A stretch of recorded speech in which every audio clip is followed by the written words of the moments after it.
This has been a long time coming, man. I heard a lot about you. I watched your story on InfoMind. Shout out to InfoMind. Y'all did a real good piece together. Why don't you tell? Info Minds for sure. Info Minds for sure for the culture. No doubt, yeah. Shout out to both of those platforms. Why don't you tell my listeners who we speaking to right now before we get off into this? Chango. How you pronounce it? Chango. Chango. All right. Why don't you go ahead into where my viewers would know you from as far as you being affiliated with the Yellow Top situation and where you from, and go ahead, get your rundown, homie. The floor is yours. Well, what the people know is, as far as YTC, that I was co-lead of YTC with Tito, and the stories that have been put out, the documentaries that have been put out, is to highlight the tragedy that ends that game, no matter which side you play or who you are. That was the intention of what we did with InfoMind, and I hope that that's what got across. After that, though, I did the Central Park 5 thing because those are some things that happened throughout my incarceration, and so I feel like I could speak about it. And anything I've spoken is facts, and I got documents and recordings and everything else to prove it. But that's a story that's still in the making from my perspective that we're working on. Right. But everything that I'm gonna put on there is real. Everything that's on there is real. In terms of the Central Park 5 case, that's been a very big topic this past week with the documentary and everything. Did you see the documentary? Nah. Okay, yeah, I tried to watch it. I might have got like 5 minutes in. I couldn't stand the sight of what I was seeing. Why don't you give us some insight on how you first came in contact with the whole Central Park 5 case, as far as you being incarcerated and how that thing unfolded? Well, I was doing time in Clinton Correctional Facility in Dannemora, New York, and I met Reyes, and after a few years, we became good friends. You have to be in a position before everybody starts to cringe that I say friend. You have to be in a position, a state of mind where you know that your shit stink like everybody else, and you're in the same hole that everybody else is in. So there's no reason to judge the guy or anybody else there because you're in the same spot. Right. So that's what I was at. So I was able to embrace the dude, and I got a lot out of him. Like things that the party weren't intended, but lessons like patience and humility from a person who had already been beat down by life, and that's where I was able to get an example from as far as humility in the worst place that we were. So throughout that, he came and he got a transfer. He came back. He told me he needed to speak to me, and what he needed to speak to me about was trying to bring to light that he was actually the Central Park rapist. And that you can't do that in there, you can't just whisper that to anybody. Some dudes is chasing a domino game, other dudes is chasing a bag of dope, other dudes is in the corner getting a tattoo. You gotta be the right person in order to give him the protection that I did through Lynn Stewart. May she rest in peace. And so that she could bring it to the next level of people that will give it attention. And I did other things like write letters to 2020, to the Village Boys, to Telemundo, to try to bring attention to what he was trying to do. And it worked out, He ended up getting, before he got back down to court, the DNA was taken, and everybody is already maybe saturated with the story after this week, but that's what led to everything else.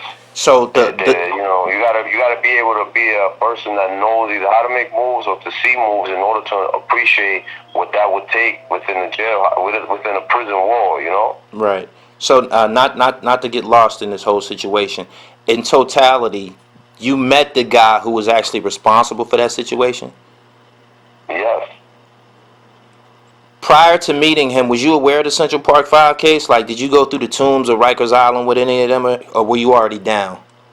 No, I'm aware of them because when it occurred, I was already on the streets, and when they were locked up in C-74, some of my employees that were adolescents at the time were in C-74 also with no bails for murders or charges that were significant enough to not allow them to be let out on bail. And they were adolescents, so they went to 74, and I used to visit them or bring their girlfriends to them. So they used to point them out to me, but I never had no contact with them at that time. I only came into contact with one of them, which is Santana in Harlem, and I just tried to speak to him to let him know who I was.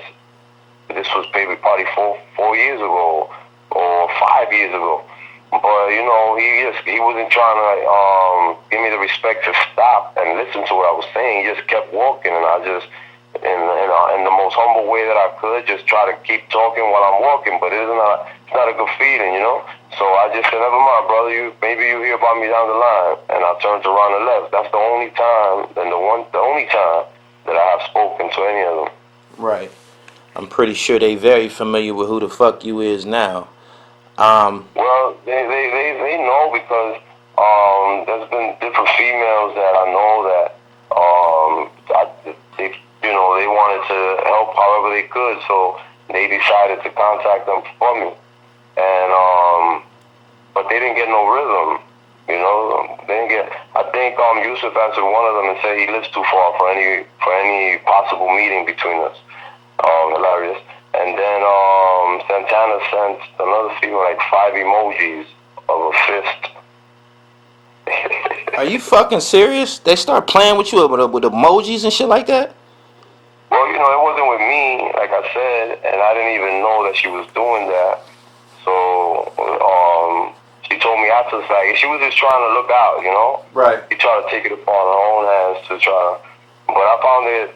I didn't get mad at her. I just found it a little comical, to say the least. Right. At which point did they start to take your efforts serious? At which point did the wheels start turning for everyone? Who seriously? At which point did anyone associated with the Central Park 5 case, at which point did they start to take what you were involved with seriously? When I say what you were involved with, you meeting the guy who actually did it. When did they actually take notice to who you were? When you refer to they, are you talking about the gentlemen who were convicted for that? Yes. Never. So all the way to this point today, because that's where I have an issue with this. A lot of people that visit my platform, they're the ones who pulled my coat to who you were. I had seen the Yellow Top story, but I didn't watch the whole thing. But a lot of people was like, yo, you need to look into this story, man. Like, them dudes, they abused the guy to help them fucking get out of jail. I don't know if I used the correct term when I described that, but I'm a convict. I told you that prior to this. That shit didn't sit well with me. That's why I wanted to share my platform with you. At no point did anybody say, man, I appreciate you for saving my life. Well, I'm not trying to beat you up, but I'll remind you used the wrong word when you said abuse, because nobody's abused me. I don't say that like I'm on some macho. Yeah. That probably wasn't the right word to use.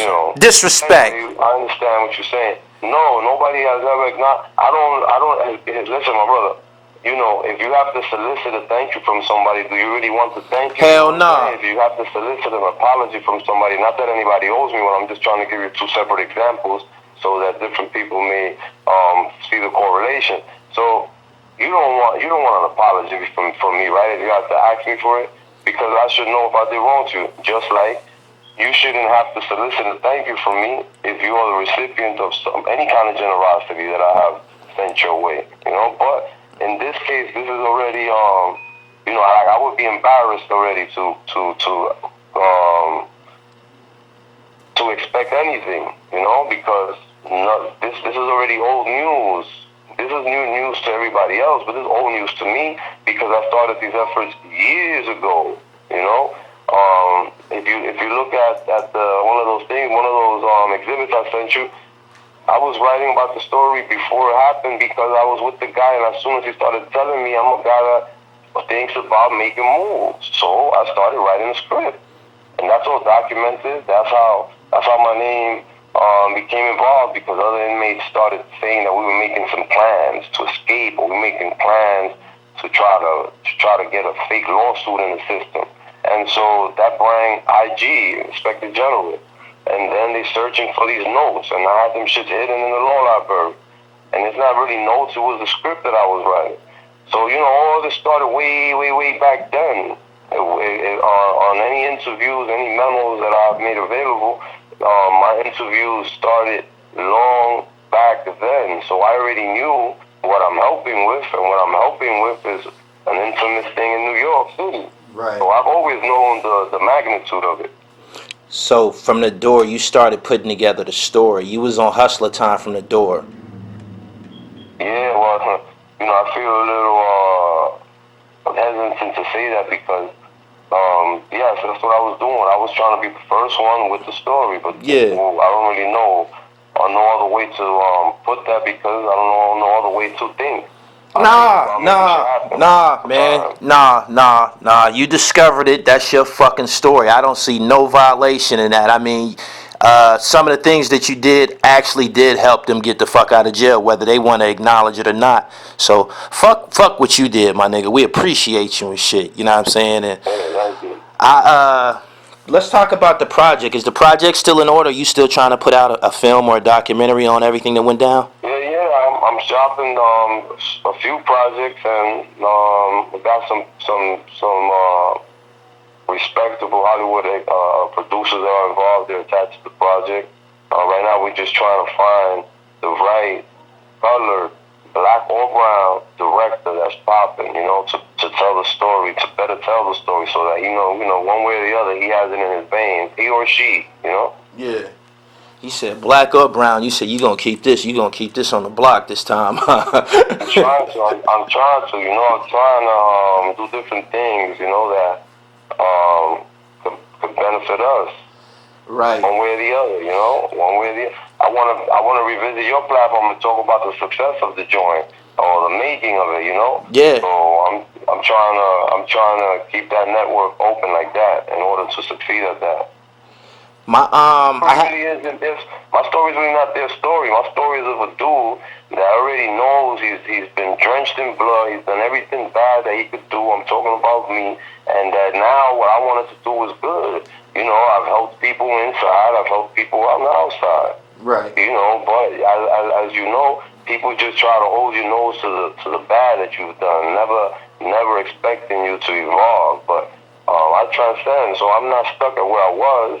And where I was at the time, called to help this person, because if you help them, they can help other people, and then maybe, and me talking to myself, my brother, maybe you can start evening out the shit that you've done, because that's what it comes down to. I don't wanna die with the same shit that I've been known for. You gotta continue to do better. You want to correct some of those wrongs. Yeah. I totally feel what you said. We weren't born or put here to be gangsters, yellow top niggas, killers. That's not what we was put here for, my nigga. So everything that you saying, I totally recognize it as being admirable, for real. I feel you on that. Let me ask you something about your time with the yellow tops. During that time, y'all was located in the Bronx, right? Okay. During that time, the opposing crews that were also, Spanish or Dominican. Who else was around back then during that era? Was the Wild Cowboys and Obsession crew? Was that during your era? Obsession was right before, and Wild Cowboys, the same task force arrested us right after them, and it was a Jerry Curl gang, and the same task force arrested them also. It was Purple Top, and then it was Purple City. But all that shit was a plan, bro. That was just one gang swallowing all these other gangs, and some of us weren't even gangs. We were just two brothers, two cousins, 6 brothers-in-laws, everybody that you could, help get money, or they could get money with you. You giving them the job. Family. Anyway, this was one task force that took everybody, bro. What's the name? Is that the Safe Streets Task Force? No, Station. I never heard of that. Okay, I thought it was a task force formulated in Washington D.C. that took down a lot of drug gangs called the Safe Streets Task Force. What's the name of the task force that pursued y'all? If you recall? HIU. Investigative Unit. You said HIU? Yeah. And they located where? Manhattan, but they have the superpower to go to any borough and get any crew, but try them in Manhattan. Right.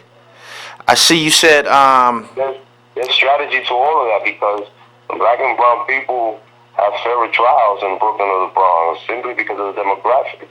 You're gonna have a few aunties and a few uncles and a few pops that are gonna sympathize with the black or brown person that's sitting there, knowing that they know maybe why he sold that to make that in order to pay that because they've been there or got a son or cousin or brother since they are living in the outer skirts and New York County is the richer county, you know? So right. there's strategy in all of that. If you bring crews back to Manhattan, there's a higher likelihood of conviction. Let me ask you something. During the course of me doing research on a lot of these stories, I found that there were some differences between Puerto Ricans and black people in the early '90s in institutions. How did that affect you, my nigga? Well, I don't think that it did because, I've never had hang-ups with anybody, man. I done chilled on the block and I done paid a fiend all night to stand there with me and talk to me about his life, and I've done that like on a regular basis with different people in order to understand different things. And I never forgot where I came from, and living in shelters and homelessness, you know. So I've always had a sympathetic ear to anybody's story. So I've hung out with Muslims and I've hung out with Pakistanis and Kings and this one and that one, but I've never been down with nothing. And I've seen how race wars work and how usually blacks and Puerto Ricans is absolutely ridiculous. Same people fighting each other over race. Like, yo, how low can you go after that? When I found out of They don't trick you to hate each other. Yeah, that's correct. When I found out about that, I was blown away. I grew up with Puerto Ricans next door, directly next door. I don't even know what it's like not to be around Puerto Ricans. I grew up eating their food, That's right. drinking coquito. I've been around. I got Puerto Rican children right now today. I just wouldn't. I don't even know how to wrap my mind around black people and Puerto Ricans fighting. Like when I heard that they was going through shit like that in jail. I'm like, how is that fucking possible and shit? Like, for what? I just Yeah, didn't well, get it. that was more in the late '70s, early '80s, right? And then it translated into the same shit because you ain't never gonna see a Hakeem and a Dufon Lion Kings, you know, it's Lion King. So it turns into the black gang, which is usually, you can name them against the Spanish gang, and you can name them. The Spanish gang that have Spanish dudes, and the other gangs that have the black dudes. It's still the same dumb shit. Still the same ignorance. Right. Still the same people getting at each other in the worst place possible, man. Yeah, yeah. You gotta be careful, man, to get caught up in that cycle. You join this and you join that, and if you're not really with that, now you're gonna be really with it. You in the pen, right? So everybody's watching you move. So it's better to stand on your own square, man, no matter what's going on. You know, I've seen dudes with titties of state. I've seen dudes with vaginas of state that I respected from everybody because they stood on their own square. They ain't hopping fences. Yeah. I was following the news and I seen that those guys were convicted. The Trinitarios that killed that 15-year-old in the Bronx, Junior, Yeah. they were convicted, I think yesterday. All of them. All of them. How you feel about the crime that's plaguing the youth, my man? Well, I think I think the times now is worse than before because you have either teenagers who are addicted to crack addicted babies, mothers rather, right? And then you got the other wave of teenagers who are on pills, and that's all they care about, and that's all they want, and that's all they strive for. And then in between all that, you got the puppets that are controlling all of that, right? So the new generation is, I think, going to be worse than the old generation as far as drug addiction, and at a higher rate, and it's reaching the privileged class also at the moment, and the people now, the kids that are running around now. I was just talking to a brother today. Shout out to Car Talk. He pointed this out to me, man. I didn't even look at it like that, but all these kids are becoming desensitized because all they look on the internet. Now you look on the internet, you watch people chopping each other's heads off. You get hung, or right here in Mexico or elsewhere, and they watching this happen, and they having kids recording mass shootings at schools. So none of that shock you no more. Like what else could shock you? Yeah. Everything is like they've seen it. They already been through this. They're living through it. No question. Where were you born at, Chango? Puerto Rico. Puerto Rico. I've been lately. The Dominican Republic has been on the news a whole lot. This is off the record. I still want to run it by you. They've been on the news a whole lot. A lot of Americans are losing their lives over there. What you think about that? You up on that story? You seeing people disappearing in the Dominican Republic?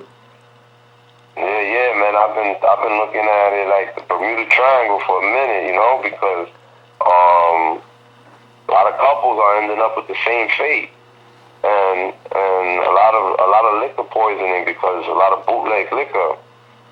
It's all about turning a profit, man. So that's what I was thinking. People over there to visit, they don't have the time to be calculating if they're getting top shelf liquor at the resort, and the resort is thinking you can pass anything to these people. They just they already here. Right. So a lot of people drinking shit and they don't even know what they're drinking. But at the end of the day, that shit is like playing Russian roulette, bro. They put in this liquid in your system and just hoping for the best at the end of the day, Yeah. What you getting? That's what I thought it was too, because think 3 or 4, maybe 5 of the couples died after drinking liquor from the bar and shit. One of them had I think a tequila, like regular drinks that we would drink probably in the States, and they just but that's what you think it is. He said that's what you think it is. That's what you think it is. That's what they said it is anyway, But we're talking about. Listen, you know what? I'm Puerto Rican, but I've always been a lot closer to Dominicans, and that's where I learned most of my hustle from. I only had one Puerto Rican girlfriend, and the rest were Dominican. And I go to Santo Domingo more than I go to Puerto Rico, and it's because of the energy at the end of the day. In Santo Domingo, you see everybody stepping out their house to make it one way or the other. They're stepping out the house to come back with money or food or something, Yeah. And there ain't no welfare over there neither. Everybody knows they gotta step out, and at an early age, when you start that in people, it creates discipline. Maybe a lot of people think all Dominicans are drug dealers, but that ain't the case, Right. But that ain't the case. You got a lot of people that have been, even if they've been struggling their whole life, they've been doing it with dignity in Santo Domingo. Yeah. I was there. I went to Santo Domingo. I was telling people I went to Higüey too. I didn't see I think I just saw you over there. Yeah, I was I'm the one that did the film on Haitian Jack. I don't know if you hip to that. Yeah, I know. That's me, my nigga. I'm the dribble. That's what I'm talking about. I was just watching it. If it's something that I could do, man, to assist you with bringing them films to life, I'm a film director. My homeboy Luke Steffen, he's a film director. He's from Queens. I got a homie named Al Prophet. He's a film director. He's on the West Coast. If you need some insight, if you need any help with bringing that to life, my nigga, on the strength of you appearing on my platform, I'll do whatever I can to help you. Promise you. No, we all gotta help each other, bro. We gotta help each other.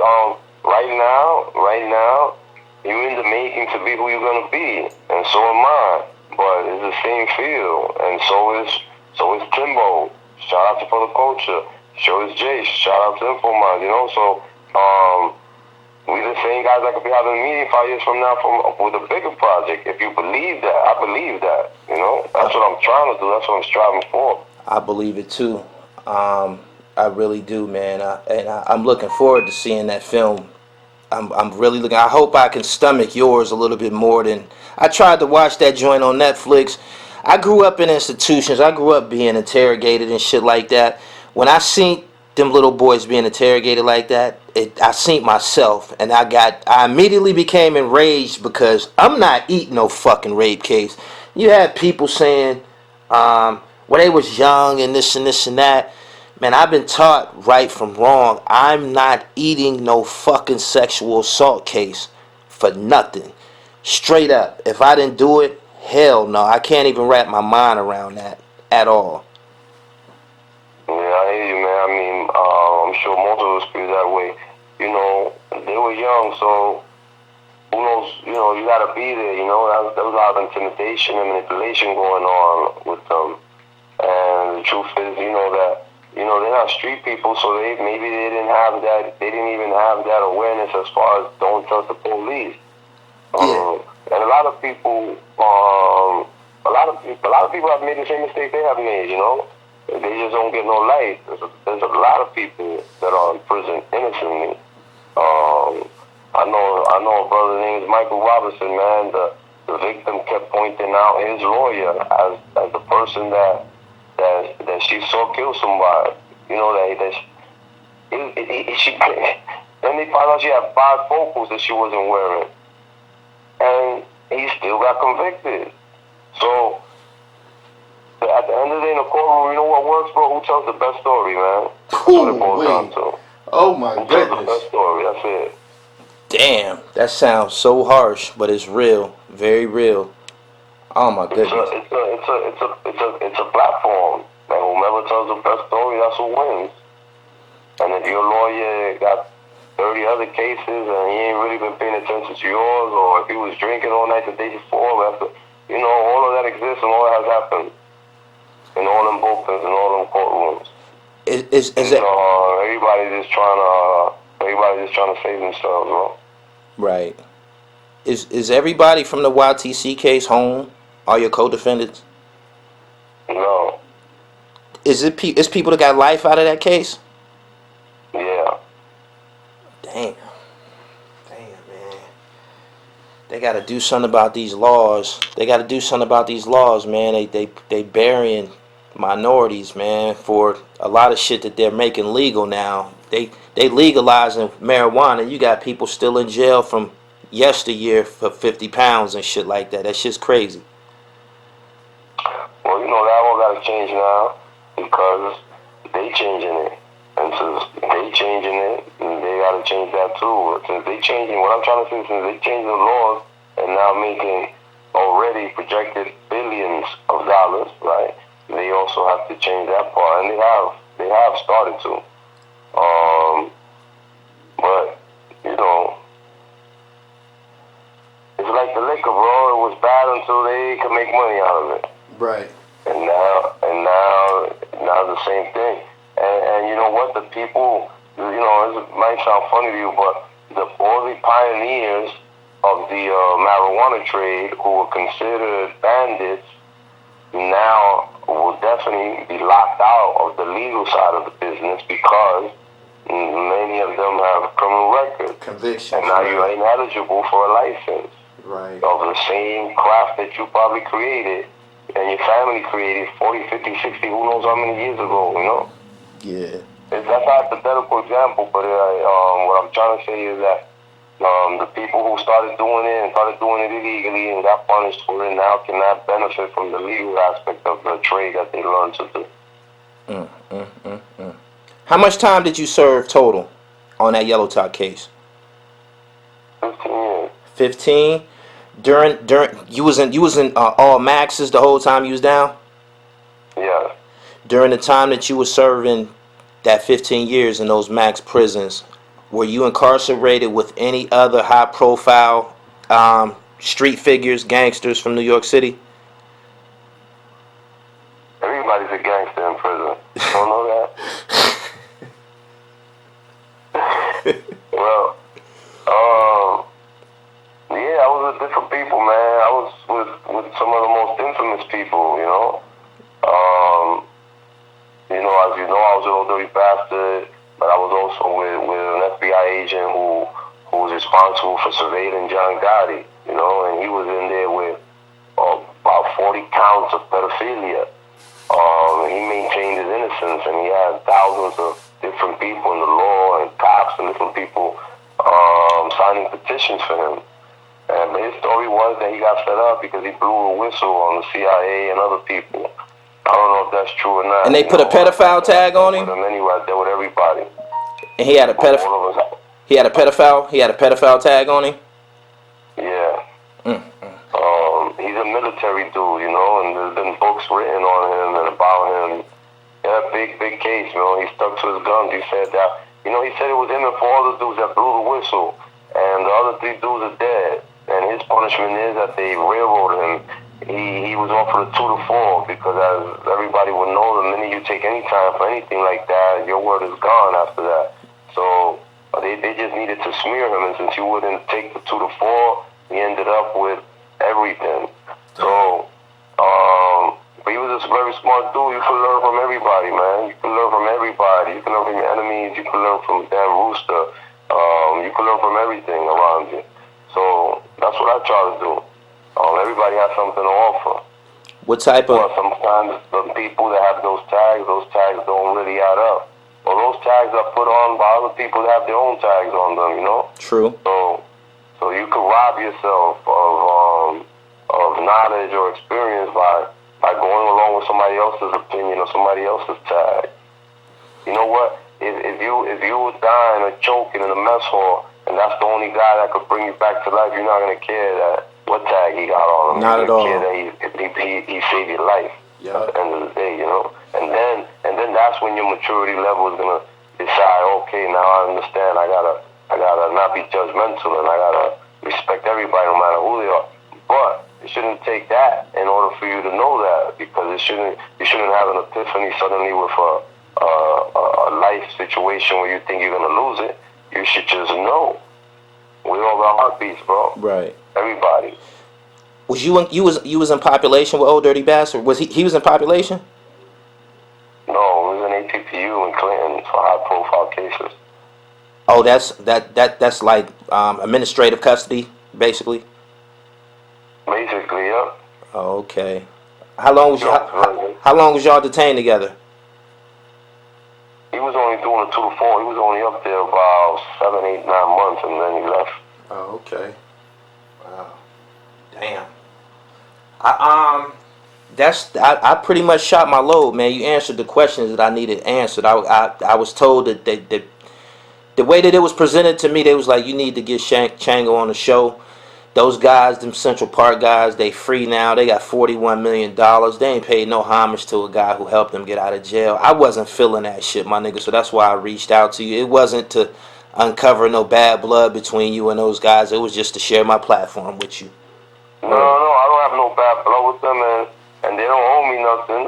And listen, man, I've already proven that I know how to make my own money multiple times. But I've never asked them for nothing, and they don't owe me nothing anyway. And I don't have no bad blood with them. To me, it's just like, damn, opportunity is free, Just like you offer, there's always the people with the most that offer the least, my brother. You have your platform. I didn't help you with anything, but you reached out. See the difference? And it shouldn't be that way. If you get through a door and somebody help you put you through that door, the least you could do is reach back.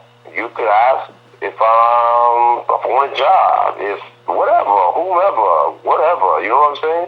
But when you don't acknowledge nothing, it's like you just spitting up in the sky. She just coming right back down. The one behind you is the one you left behind. Yeah. So I guess it's just a matter of style and whatever else could be attributed to it, I don't know. I have this old man that's locked up, right?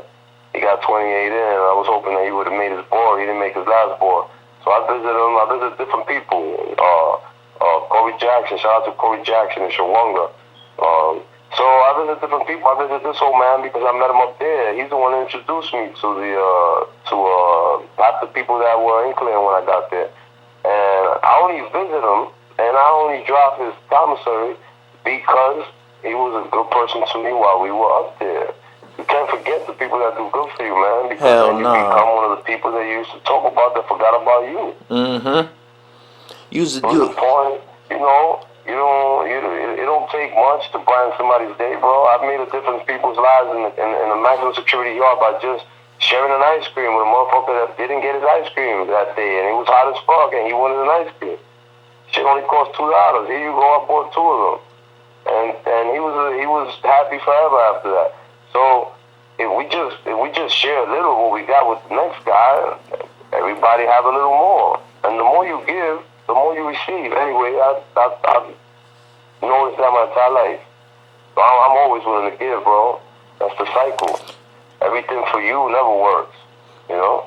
Your aura is incredible, man. You got an incredible positive aura about you, man. You're gonna be blessed, man. I appreciate your time, man. I don't have anything further. You can go ahead and leave your social media information for anybody who wants to reach out to you, film directors, anything. Go ahead, you know. And it's Chango_CP5.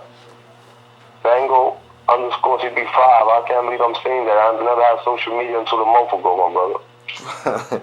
That's where them dollars at, man. Social media, that's the marketing platform, man. That's where this whole situation for you gonna take off at, my nigga. Start building that social media platform that you just yelled out.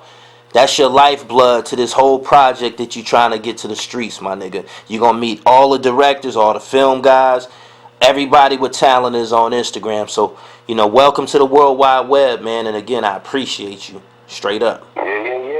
You got all the talent on there, but you also got a bunch of pseudos and killers. I'm scared to death sometimes. God damn. The things I read about, the things I see, I just can't. I was just watching a video of this dude just knocking people out, and I'm thinking, wow, why do people do that, man? Just to, you know, you wanna bring pain on somebody to get a view? Lord, have mercy. Yeah. I don't know. You know what happened, man? I'm scared straight, bro. That's it. That's what's happening, man. I'm scared straight. All right. There you go. I appreciate you, Chango. We gonna get together again soon. You got my number. I got yours. We connected on social media. Again, thank you. And I appreciate your time. Thank you, brother. Have a good night. Yup. Peace. I'm a motherfucking G. Yeah, I'm talking murder, but it's me. I'm really living everything you see. What you say? They love to make a lie out of me. To the day that I expire, I'm a G. I'm a motherfucking G. They would love to make a lie out of Razor. Shoot and catch him out dark with the